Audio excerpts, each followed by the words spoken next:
Vas-y, bah commence. C'est toujours moi qui Oh non, c'est faux, j'ai commencé l'intro la dernière fois. Non, t'es sûr que non? Tu comptes gagner d'argent?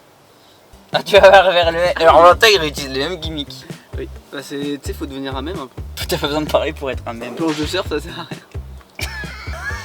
Tu peux faire l'intro? Tu peux faire l'intro? J'arrive pas. Du coup, toute nouvelle vidéo, déjà bonjour. En fait, ça y est, on a pris nos aises, on dit plus bonjour.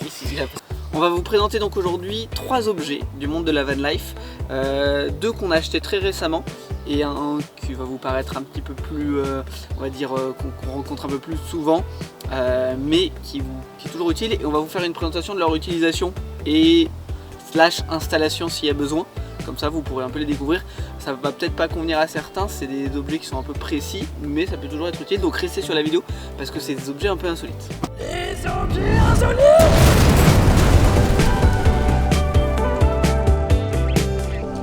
Alors premier objet, on va vous présenter nos serrures pour utilitaires Meroni. On en a installé 2, donc une sur la porte coulissante et une sur les 2 portes arrière.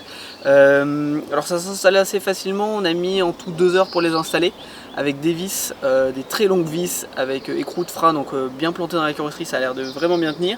On les a bombés en noir pour que ça aille bien avec la couleur du van, ce qu'on a fait jaune et noir. Je les ai achetés donc sur Mano Mano. Bon, je pense que le site n'est plus à présenter et ça nous a coûté donc 174 € les 2. Je trouve que c'est bien pour une sécurité parce que je pense que ça va parler à beaucoup de monde, mais si vous avez des utilitaires comme les nôtres, malheureusement il suffit juste d'entrer dans l'habitacle pour tout simplement déverrouiller et avoir accès à l'arrière. On n'a pas de grand chose de valeur, même quasiment rien de valeur, mais c'est quand même une sécurité en plus. En fait, c'est vraiment envie de tout simplement éviter qu'il y ait des vols d'opportunité. Donc voilà, ça c'est vraiment cool. Comment ça fonctionne? Tout simplement la clé à rentrer. On tourne et on enlève la boule. Et ce qui est bien, c'est qu'on pensait qu'on devait se trimballer la boule partout, mais ensuite tu peux retirer la clé de la serrure, c'est plutôt mal. Et donc ça tient vraiment bien. Alors ça demande une petite organisation parce que à chaque fois, effectivement, si on va aller chercher quelque chose dehors, derrière, je veux dire, on est obligé de ressortir et de rouvrir. Donc voilà, mais autrement, franchement, ça fait une sécurité en plus et super simple d'installation. Deuxième objet de la vidéo, notre magnifique douche solaire Quechua. Bon on la présente plus, mais c'est toujours bien de vous expliquer comment elle fonctionne. Et pour ceux qui hésitent à l'acheter, elle coûte 70 € et franchement on l'a pas mal utilisée et elle est vraiment bien. Alors comment ça fonctionne? Vous avez tout dans le magnifique pack qu'on va déballer ensemble. Vous voyez, elle prend la place d'un... Nous elle rentre sous un siège, donc elle prend vraiment très peu de place. Alors bien sûr vide. Alors comment ça fonctionne? On va commencer par la remplir. On va la remplir, c'est le plus important. Alors pour la vidéo, on va pas la remplir entièrement. De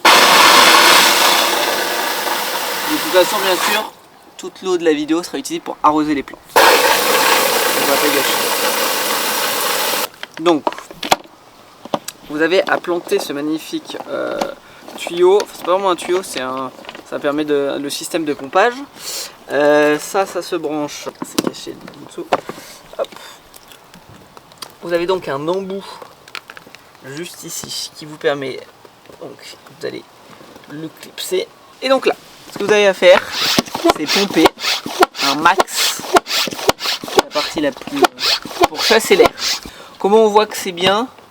En plus vous pouvez clipser c'est en soi comme une pression classique. Alors comment ça fonctionne? C'est trop bien. Vous avez ici le répartiteur de jet, vous avez juste à l'ouvrir. Vous voyez, on l'a mis en pression, pas d'électricité, rien, ça va qui est vraiment cool.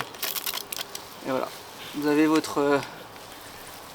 votre eau qui est vraiment... Voilà. Et on peut venir, on va aller arroser les roses. On va arroser les roses.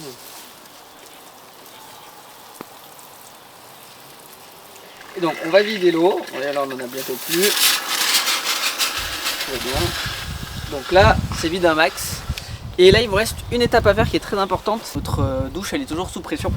Donc vous avez juste un petit clips. Alors ça fait un petit bruit, ça surprend. Et voilà. Et oui, vous avez la température qui est indiquée ici aussi. Bon là on l'a pas fait chauffer donc franchement super simple d'utilisation. Meilleur achat. En termes de douche, on fait pas de la pub pour Decat, on n'est pas sponsorisé par eux, vous en doutez, on est bien trop petit. Mais meilleure utilité, enfin meilleur produit. Franchement tout est simple d'utilisation. Vous voyez. Et ce qui est bien c'est qu'il n'y a pas à la pendre à un arbre ou quelque chose comme ça, puisque vous la mettez en pression. Vous la mettez juste au sol. On en avait une avant où il fallait accrocher une branche et tout, c'était pas simple.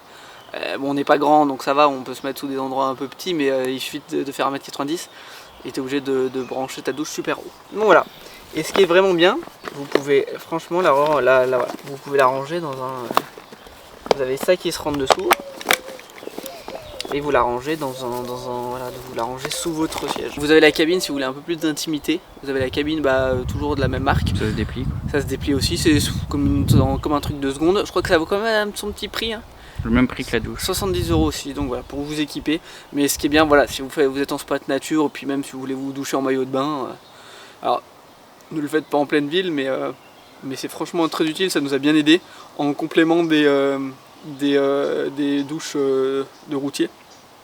Trop cool. Et là en plus l'été qui va arriver, trop bien. Alors, troisième et dernier objet que je vais vous présenter, il s'agit de ça. C'est un objet qu'on a acheté il n'y a pas si longtemps que ça. C'est des barres de toit souples à mettre sur le van pour mettre notamment le surf. Je pense qu'on peut mettre autre chose avec, après tout ce qui concerne des planches ou des trucs comme ça, genre stand-up paddle et tout. Du coup on les a achetés sur Gliss Pro Shop, donc c'est un site spécialisé pour les surfs et vous pouvez en trouver ailleurs aussi, c'est pas le seul qui les fait, mais c'est de la marque FCS, donc c'est d'une marque de surf, je sais pas si vous connaissez, qui est assez qualitative, donc je me suis dit on va prendre des barres de toit de cette marque là, comme ça ils sont spécialisés en surf et ils savent de quoi ils parlent.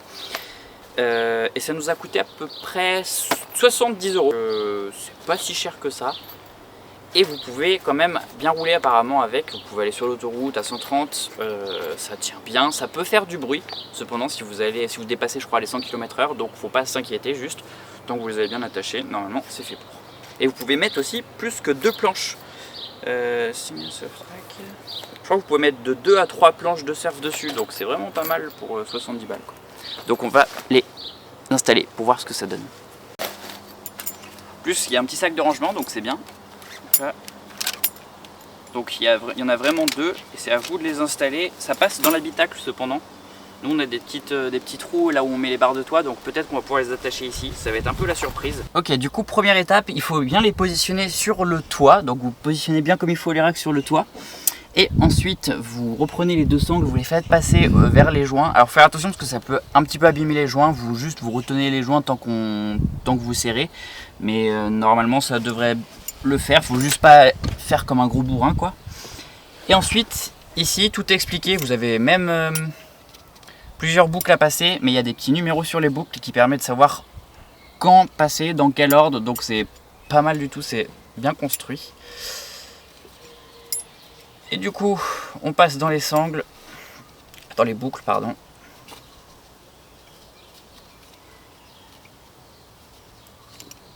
Et une fois que c'est dans les boucles, vous avez juste à tout serrer.